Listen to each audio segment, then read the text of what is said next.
Hey guys, it's Alana. And Jonah. And welcome back for another episode of Seeing Other People. Seeing Other People. Oops. I did it again. So if 10,000 hours is what they say it is to be an expert, have you studied and spoken about dating for almost 10,000 hours? Are we almost there yet? I think we definitely are. So... I mean, let me do quick math. We could because you had your job at Hinge.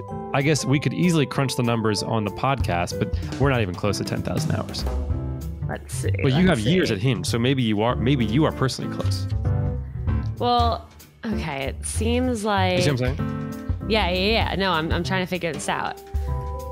You keep talking for a minute. I'll work through this. So I bet you probably knew or didn't know that June 20th is Father's Day. What better gift to get the father in your life than Mindset Wellness CBD gummies, which of course you guys know how much I love the Rest gummies. Shout out ASMR. These things are amazing. They taste unreal. They taste like summer.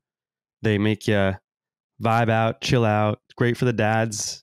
Again, any sort of father figure in your life. We have a code for you guys. Seeing Other People gets you 10% off and free shipping. It's a great, just easy gift. And it's also just a great thing for you to have if you're, a person who wants to maybe fall asleep better or focus more on your work. They have different types of mindsets that you can buy. It's always funny because people say, do you guys actually eat this stuff? And I'll show you my emails. I can't actually, but I would, where I emailed John and Renee, the two founders who were on their episode maybe 4 or 5 weeks ago. I said, guys, I ran out of the Rest. I need some more. And they sent it to me. And actually, yeah. So it's all real. We take this stuff and it's tough. Funny because Alana and I go out and I am like talking about how I go to sleep super early and wake up super early. And they're like, people are like, how do you do it? I go, these gummies I take. And they're like, oh, you're really going to give me you're going to advertise me right now. I'm like, no, I'm just being real. It just infiltrates your life. So it's a great gift for Father's Day. It's a great just product from a great company with awesome people. And they're awesome sponsors. So go ahead and support them. Seeing Other People, 10% off with free shipping. MindsetWellnessCBD.com. Back to the episode. There are about 2,080 work hours in a year, and that's going off of a 40-hour work week, which I don't think I've ever worked a 40-hour work week. But let's say it's going off of that. I was at Hinge for 2+ years, not 2.5, not 2, somewhere in between. So we're going to put that at around like 4,500 hours of working hours going off of that 40-hour week. Plus, I've been dating like post-grad for 5 years now.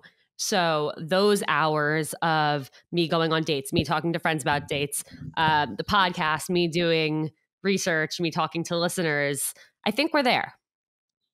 Fantastic. Everyone, you hear it here now. Alana is a dating expert. Dun, dun, dun. Get it? Alana Dunn. Pew. Finger gun. Yeah, I do get it. So I'm going to read the first question because it says, do men? So I guess here we go. It starts. Do men know they want to only date casually or always open to relationship with the right person? Wait, do men know that they want to date casually or always open to relationship with the right person? Or are they always open to the relationship with the right copy? These are question box questions, so sometimes you got to cut out a few words to make them fit. Yeah, good point. So, do men know they only want to date casually or are always open to relationship with the right person? I can't speak for all men, but you're not all men? No, or people who identify as men. I will say that sometimes people know what they want. People always know what they want, but we don't always communicate what we want. Therefore, maybe a guy in general wants to casually date. Therefore, does things like that, but doesn't say that what he's looking for is casual until perhaps it's too late. You're, 6 dates in and the person's like, well, why aren't we together? That's where I think that question might allude. Is that kind of, Alana, are you getting that same energy maybe? Yeah, no, I think that makes sense. But I guess my pushback to you is so did you just say that men do, like, they do know what they want? I think like they don't communicate internally. it? I think Really? internally. Well, not knowing what you want still is knowing what you want. You don't know what you want. What? Like, not knowing what you want, in my eyes, is still an answer. You know that you don't know what you want. That is what I'm saying. Interesting. Okay. You know that Okay. the answer is uncertain. It's kind of like, when Google Invites asks you to say yes, no, maybe, you're hitting the maybe box. You still hit a box. Yeah. You didn't I, not accept the invite. You didn't ignore the invite. do you ever wish, and I don't know if people ever actually do this in real life or if it's just something that happens in movies, but you know that scene where it's like the kindergartner or like the second grader and they pass the note to someone else, like, do you like me? Or will you be my girlfriend? And there are boxes like yes, no. Yes. I do know Oh, that like scene. Yeah. I wish we could just do that. I bet. I mean, why not? People still definitely do like fun little cute note things like that for the right, like date kind of card environment. Yeah, Sorry, but I mean, I keep feel like going. this goes back to, I forget who were we talking to when we were like, oh my God, what episode was this? Like, imagine if everyone could just come to the date with their little like textbook of like them, like what they want, what they're like all the things about them, like what ticks them off, what excites them. Like that would just be, I think, great. I know like Oh, Jared Fried. Jared Fried. yes, Yeah. yes, thank you. Yeah. Yeah, I don't know where I'm going with this, but I just think that regardless of whether or not someone knows what they want, yeah, goes back to communication. Yeah, exactly. Always open to relationship with the right person. I do think people are always open to relationship with the right person when the right person comes their way, except for like a small percentage of people who are truly, for whatever odd reason, unavailable to be in a relationship That's true. for some reason, external reason. Yeah. All Okay. right. Good question. Okay, so this is more of a general topic, or I guess like tips on how to, but it says closing the door once and for all in your mind. And I think the unfortunate, and I know Jonah wants to get rid of the word unfortunately in the dictionary, but the unfortunate truth is that there is no way to just decide, I'm closing the door. It's a process and it takes time and it takes pain and it takes feeling all of the feelings. And there is no way to just flick that switch. Yeah, I agree with you. I think perhaps the misconception is much like anything in life, it doesn't just happen overnight. But you can close the door.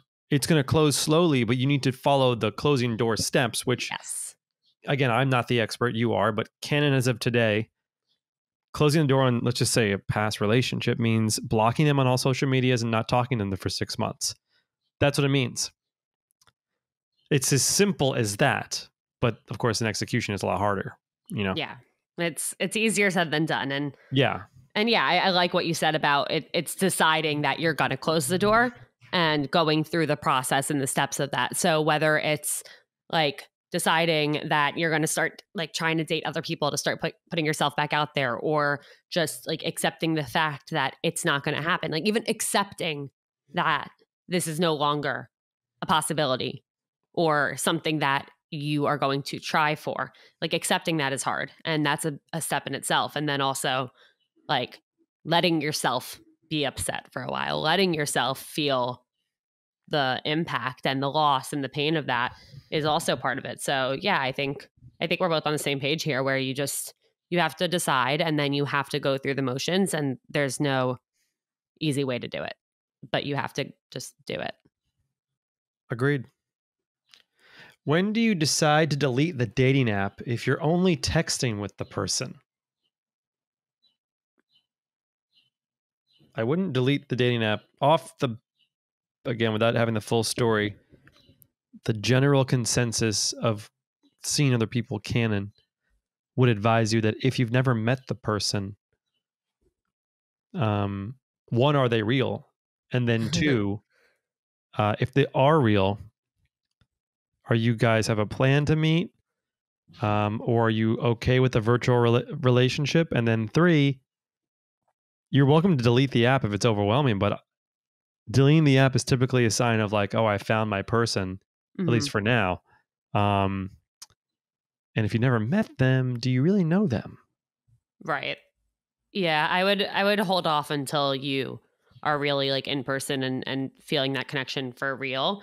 Unless what the other way to I guess view this question is like when do you decide to delete the app if like you're seeing the person and you're texting them not on the app? Do you think that could be an angle of this question? In general, Wait, yeah, in what? general, Yeah. delete the app when you are sure that you like you're confident that like you see this going somewhere or you at least want to see it going somewhere with someone like you want to see it through. I think that's the key of like whether or not you have said you're exclusive or like address that you're both on the same page of like wanting something serious and exploring that with each other. I think at least for me when I decided that I wanted to see things through and give a real like 110% shot to how like things with someone. That's when I deleted the app. And that was a really big step for me and that was like really I think realizing that and deciding to do it was like huge. And that put me in the mindset of like okay, yes, I am really trying to make this work. Cool. Yeah, agree. Cool. Ideas for COVID safe way to meet people not on dating apps. You know, COVID safe way. honestly, I will say, last summer, there were a lot of people hanging out in parks, and my friends and I would go sit in a park, like somewhere in Central Park if you're in New York, or Prospect Park if you're in Brooklyn, or any other park if you're in any other part of the planet that we are on. And I mean, everyone's kind of sitting in their own little clusters, but like some people are playing sports, some people are like walking around and drinking and hanging with friends. And I think it's totally fine if you're like in your mask and you like go up to a group of people and like just strike up a conversation about whatever's going on or like ask if you can borrow whatever like football they're playing with or something if and we my friends and I did that and it actually worked and we like made new friends out of it who we like thought we wanted to date up for a bit but then like went on dates with them. Another thing I think is as people are like vaccinated, I think this spring and summer there will be a lot of like group hangings on rooftops or in parks or at restaurants or bars. And those will be with like friends of friends. So I think it's always good to inquire within those friends of friends and see like, oh, like, is someone bringing someone that's single? And that point, like, that's when you know that like all those people are probably vaccinated and on the same page about COVID as you are, since you're hanging out in this like small to medium sized group. And I think you can definitely shoot your shot there. You have to remember that people also, when you ask like how people meet, you know, especially from older generations, it's always like an obscure random scene or moment or event. And if you were to reverse engineer a majority of meet cutes from marriages between like the 80s, 90s, 50s, and 60s, whatever, then it is to say that traditional things that you might suggest for COVID dates or meeting people isn't like the idea is a mindset. If you like leave your house and you're open to meeting new people, you could be in line at Starbucks, holding the door open for someone. You could just be watching the Amazon delivery truck driver, like try to get a TV out of the truck. And next thing you know, you're helping them with that. It's just a mindset of being friendly, being open, and like trying to engage in conversations with people. It's like these micro moments that exist. Granted, I think maybe living in New York, it's a lot easier to have those moments, but I would say that is the biggest and most important thing you should do. I really love that. You know, that reminds me like sort of how my parents met, not entirely because they were at an event, but they were at like a charity fundraiser event. And my dad just saw my mom like sitting down alone and he went up to her and was like, and asked her to dance. Nice. And Love here I that. am That's 26 and great. a half years later. That's a great story. Yep. So go be charitable is what we're saying. You want to meet someone? Donate to charity. It's true. All right. Next one. How do you tell your ex you think you should give it another chance? You don't. I'm kidding, but proceed with caution. A lot of us like freaking out. I don't. How do you tell you you have a chance? I don't think you probably shouldn't, unless. But we also don't know enough information here to give that advice. General consensus would say that giving it another chance with your ex won't end well. However, if you are going to and you want to know how to, first, I would just say that make sure that like any reasons that you broke up or any reasons that it didn't work out, like there have to have been changes made in both people's character and lifestyle. So if those things have changed for the better, and you are confident that you think giving it another try is worth it, I would say, I mean, I don't know if you've talked or not, but I would say reach out to them and just say you want to catch up, and then when you are catching up, just see how it's going, and say like I've been thinking about you, and I've been thinking a lot, and I like if both of our feelings are still there, and our situation has now become like better as individual people, I think we could be in a better place to really try this again and give it another shot if we're both fully willing to and willing to communicate to make it work. Yeah, that's a lot of good advice. Yeah, but be cautious. Yeah, don't do it. What to do if he gets sad every time I choose my friends over him? Not intentionally guilty. Not intentionally guilty. Not intentionally, but she feels guilty. Not intentionally, but feel guilty. Copy. What to do if he gets sad every time I choose my friends over him? That's hard. I would make sure that you're being really open about the fact that like if you're hanging out with your friends, it doesn't mean that you're not thinking of him or wanting to hang out with him. And I would make sure that like you are balancing your time between the two, and maybe you just have like a check-in every week and be like, let's plan to hang out on like these 2 nights. I think I'm gonna spend like these other 2 nights with my friends, but I want to make sure that like we have our time, So I think it's just about like communicating about the balance and the split, and making sure that he feels like he is getting enough of you. And you could ask him, why are you sad when I hang out with my friends? And then you can get an answer. And he can say, I'm sad because I don't see you enough. And then that could, Alana just described could be your solution. But he could also say something to the effect of, I want to come with. And then you're going to start inviting him. But simply asking, why are you sad? And then he might also say it out loud, and it might sound stupid. He's like, wait, I'm not sad. You're right. Like, I'm fine. So I would say, why? People just over communicate, assume no one knows anything about anyone, and use communication as a way to just really understand the situation.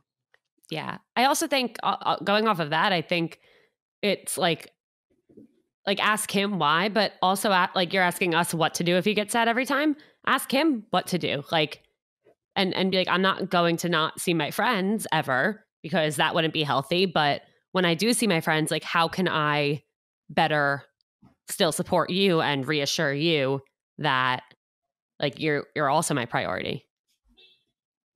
Yeah.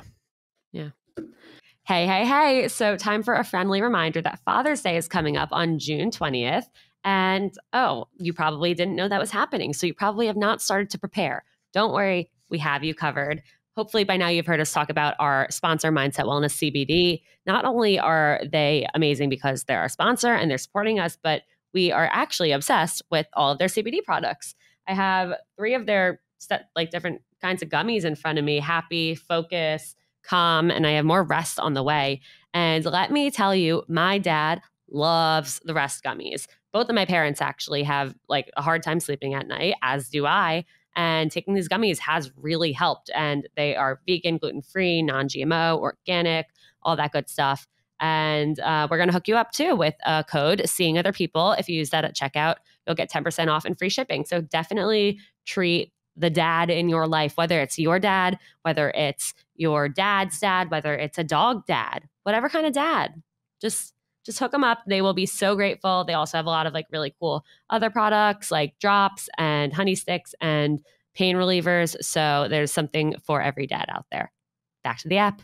How to handle a massive crush on a coworker. Keep trying to be friends? ?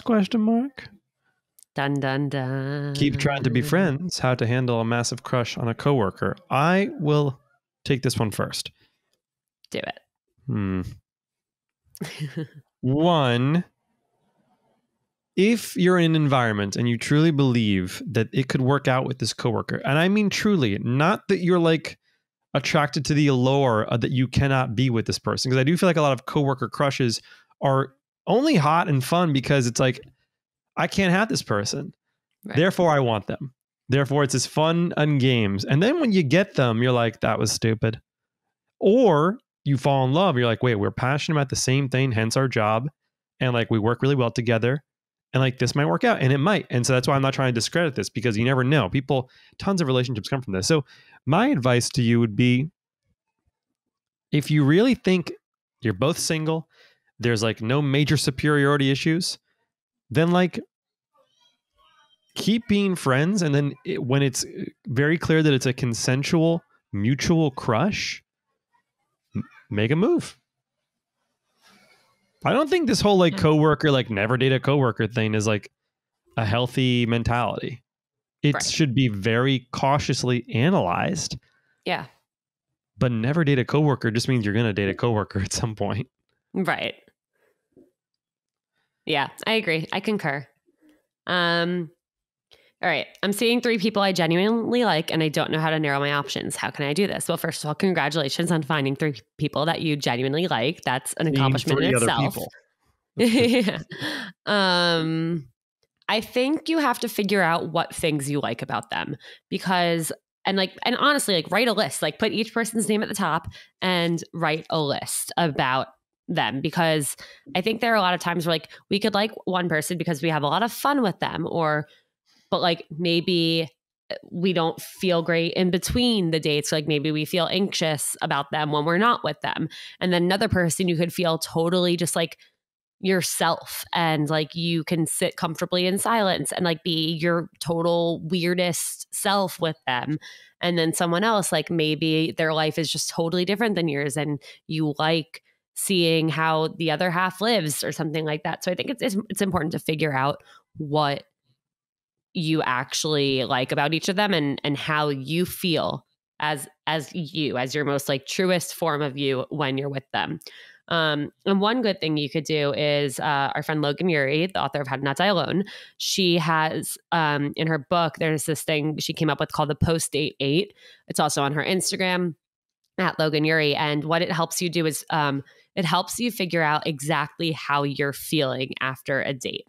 So you get rid of all like the minutia and all like the little fireworks and all that shit that's distracting. And it helps you really come to terms with and like narrow down what is really happening and how you feel about the person and how you feel about you when you're with the person. So I would try going on a date with each of them, like maybe in a week or so, and answering the post-date 8 after that and seeing what the results are. Yeah. And one thing I'll add is just that it also could help to figure out, excuse me, who's real about you. And like, basically what you don't want to have happen is like you break up with 2 of them, and then the one person you picked was like, wait, I don't like you. So then you just like kind of put yourself in a situation. So like, if you can get any sort of clue, which can be, if made canon by our show, micro check-in. Hey, I like you. I want to keep seeing you. I'm not saying we got to be in a relationship, but are you into that? And the person's like, yeah, I feel the same way. And it's sincere. That's going to be helpful for you to know when making that decision. Very cool. What do you text someone that's been breadcrumbing you? Talked for almost 2 months and they started backing away. And when comforted, they said they weren't ready for anything serious. Sorry, when confronted, I imagine. When confronted, they said they weren't ready for anything serious. So since then, they just drop into your life every couple weeks and leave you on red, even if they started the conversation. What to text them the next time they reached out to call them out? I mean, I think you're clearly being breadcrumbed. They told you they're not ready for anything serious, but they are keeping you around on the back burner. And it's obviously something that's bothering you and on your mind. And I assume since you confronted them, you do want something serious. So I would just say like, hey, I know you mentioned you're not looking for anything serious, but you do keep like striking up conversations. I don't really want to be on your back burner or just someone on your roster, but I do enjoy hanging out with you. So if you have changed your mind, then great. Let's go out and see where things go. Otherwise, I'm just not interested in being that person that you casually text every few weeks. Yeah. being upfront about what makes you happy about it, but like being super specific. Also, then like just stop responding. If like, Yeah. if it's really bothering you, like, we don't like that kind of person. This just leave seems it like a alone. bad situation. Yeah. Like you deserve better. I don't know you and you deserve better. We don't know you, but we know you We deserve literally better. don't know and who you're a you are. listener, so We you don't- deserve the best. You deserve Maybe the we best. do know you. Maybe we do know you, but on the document that we have in front of us with the questions, we just have the question and not your name. So we That's don't right. know you, but we know you deserve better. It's a Google Doc. It's just it's just a numbered list. There's no names, but we Yeah. know that you listen to our show. You deserve the best. Yep. You deserve All right. the best. Hi. Best ever. How to tell long time fan here. Oh, you want to read at the same time? Hi. Long time fan. Yeah. here. Here. I have a question for you. How to tell a guy you had fun hanging out with him after a few dates, but still don't feel any physical attraction without hurting his feelings. Okay, first of all, you added an extra word in there. I added one extra word. Okay. How to tell a guy you had fun hanging out with him after a few dates, but don't feel any physical attraction without hurting his feelings. You don't. You just need to tell him that you have had a really great time getting to know him, but you see more of a friend vibe, and you don't feel the connection you're looking for. It's because here's the thing. You're so awesome. You're so fucking funny and cool. You're like really ugly, and I cannot be with you. Right. Like, here's the thing: is like if it was something that like they're rude to wait staff, or like they don't communicate, or like they're just giving like if it's something that like they could actually improve on, then that sometimes is a kind thing to like give that feedback. But like they can't do anything about their physical attractiveness and like the way they look, and like so I think it would just be a really like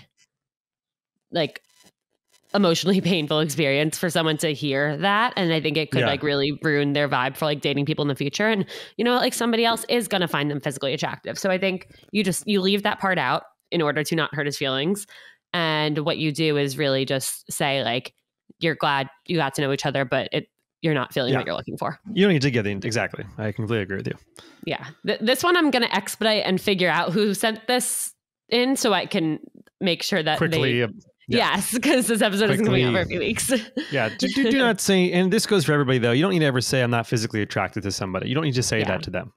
Think about, what do you want to receive? Would you want to receive that text? No. I would not go on a date for a very long time. Hey guys, so I started listening to your podcast recently. Yay. So I'm 42. And then in parentheses, I know, old. You're not old. That's not old. 42 is very young. Divorced, mom of two, and I hate it when men say things like hun or any kind of pet names. Am I psycho? It bothers me beyond belief. It's like, you don't know me. Don't call me that. It seriously makes me want to stop chatting with a guy. Am I crazy? Put it in perspective for me, please. I think a lot of women share your sentiment. And I don't know any guy that call women like pet names or hun, unless it's like ironically as a joke. So like, I think what I'm hearing is the way you're meeting these men needs to be changed. i.e., are you on some sort of app where that kind of vernacular might be common? Are you in an area of the world where there's still dudes out there being like, hey, hon? Can I interject? Please. And disagree. I think in theory, you think that the people that you know, and maybe the people in your circle are not calling people this, but I have had on every dating app, on Hinge, on Bumble, I haven't been on Tinder since when it first came out, but like on every dating app, I've had guys who are very similar to like you say like, hey babe, or like, hey cutie, hey sexy, hey hun, to me as like their first message. And hey, sexy? Yes. Jesus, and I agree with the woman who wrote this in, like it makes me so uncomfortable. And that's something like I would never like respond to. I think if there's someone like you're talking to for a bit and then they bring it, like whip it out, and it's not necessarily like the first thing they say, and before that you were interested, I think it's okay to say like,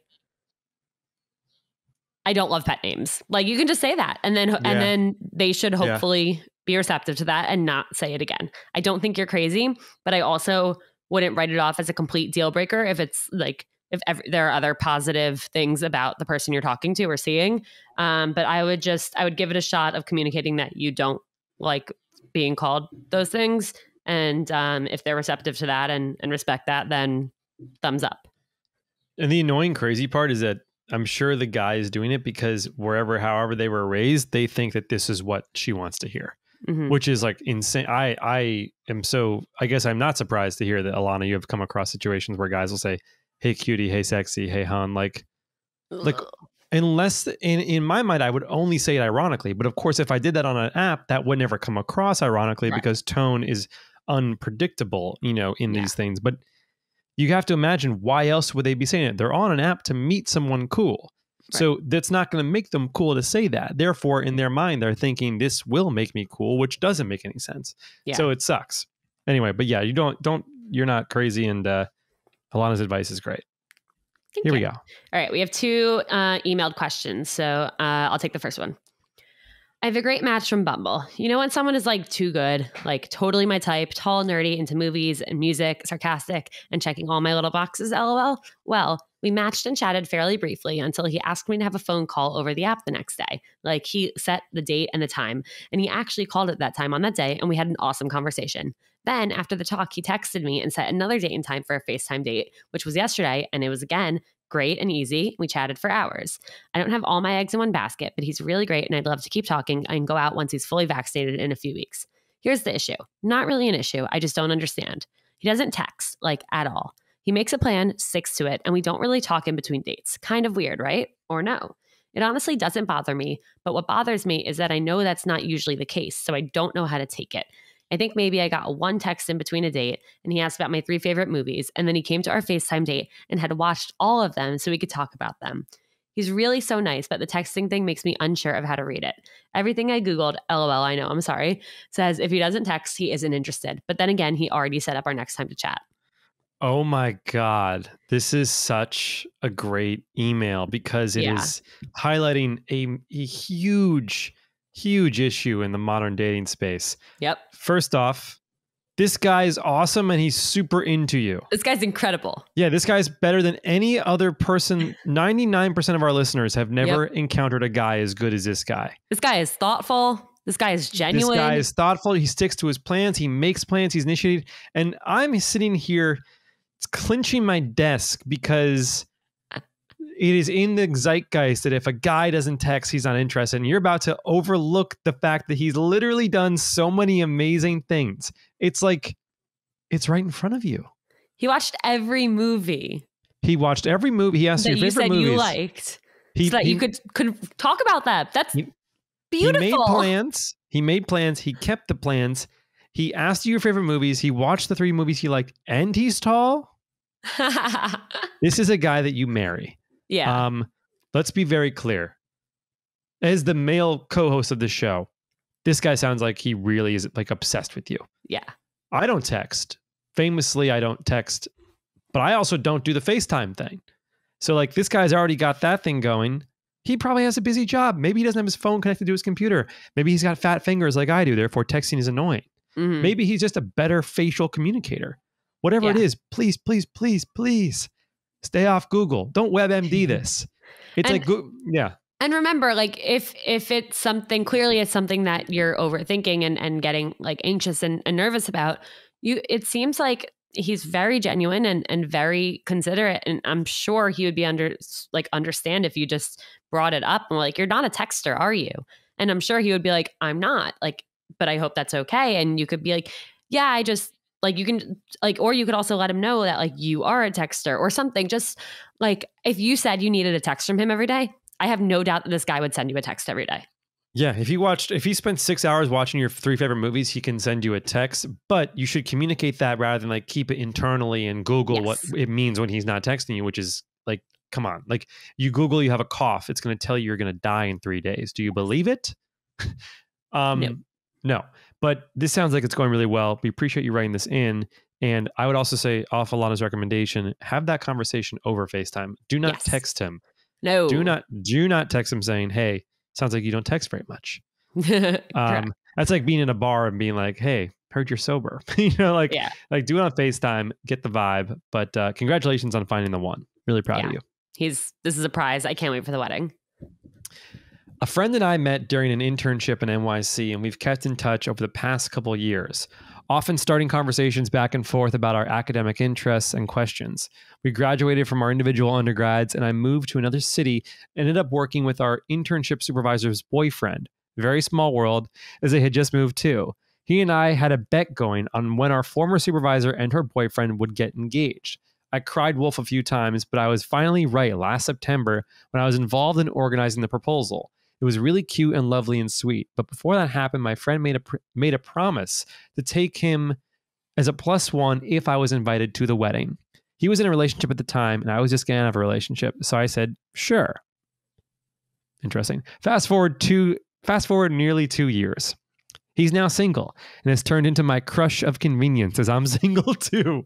I know love him, that crush of convenience. Yeah, I know him only in an academic work setting, but he's been a steady crush throughout the pandemic, and I have a feeling it may go away as soon as I see him in person. So, do I remind him of the promise and invite him as my +1 to this wedding, and possibly live out my own romantic comedy in case the crush is legit a crush on both sides? Or do I let it slip under the rug because we aren't talking as consistently as we used to, and we're probably just better off as friends who meet up at conferences once or twice a year? I feel awkward knowing I have this crush and that the engaged couple have told me multiple times that they would love to see the two of us date. So I'm not sure where to start. I do have a little bit of time before the RSVP is due.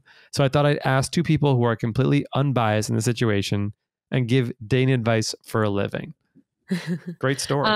Yeah, this is amazing. 1,000,000% ask him to be a +1. Because here's the thing. You have nothing to lose, because it can be like a friendly +1 where you two go as friends because you have this mutual connection with the couple who's getting married, and like, why not? And worst case, you guys have a great time as friends. Best case, you have a great time and something happens. Yeah, I completely agree. It's you very have nothing simple. To lose. And I understand there's a lot of value in like typing these things out and having another person's advice. And so we're here to tell you it's very clear to us, very, very clear. Invite him to the wedding. Great story. Nothing to lose. Great rom-com. I'm officially going to make that into a movie. Thank you for writing it in. And great question. Yeah. Wow. I like this. Great, concise, practical episode. You know, I think this is the first time that we got through our entire list of things to talk about. And that in itself, but also got through our entire list of things to talk about under our goal time. Which is perfect. It means we shouldn't keep people any longer with our dawdling and our long exits, but we do appreciate everyone who writes us in. As always, we do love these Q&A episodes. Feel free to write us in an email, a short question. You can do that on Instagram or seeingotherpeoplepodcast@gmail.com. Support us on Patreon if you'd like. If not, simply sharing this podcast, going to podcasts and rating us 5 stars with some nice comments really goes a long way. So just take a moment. And please do either that, share or rate, give us a nice review. We appreciate you guys, and we'll see you guys next Tuesday.